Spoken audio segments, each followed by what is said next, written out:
যদি একটা আম চুরি করতেছি, যার আম গাছ সে আমারে মাফ করে দিন। আরে এই চাপা এসে যদি আম চুরি করে না খায় তাহলে কি হলো?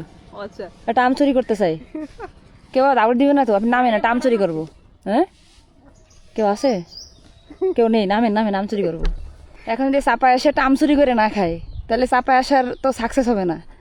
যদি একটা আম চুরি করতেছি, যার আম গাছ সে আমারে মাফ করে দিন। অনুমতি ছাড়া একটা আম ছিঁড়ে ফেলাইছি। এই জীবনে প্রথম একটা জিনিস চুরি করলাম, শেষ আম, তাই একটা বেশি চুরি করতেছে না। আরে না, বিপদ হয়ে গেল তো। গায়ে কি লাগছে? না না লাগে নাই। এখন এই আম খাইতে হবে। লবণ লাগবে না? না,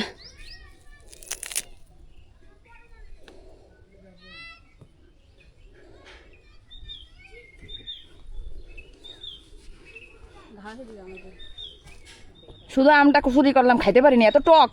খাওয়া যায়? যদি আসেন করে এই আম গাছ কি আপনাদের?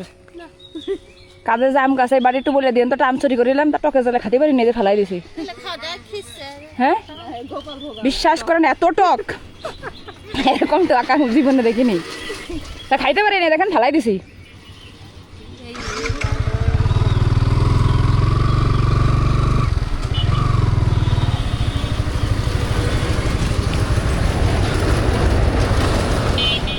ও আন্টি, একটা আম চুরি করিলাম, মাফ করে দিয়েন।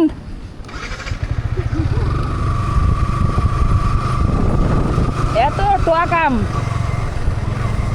কি আম, অনেক আম ধরছে গাছে এবার। রাজশাহী কি, চাপাই কি বেশি আম ধরে নাকি? আমাদের এলাকায় তো গাছে আম ধরে নি এবার।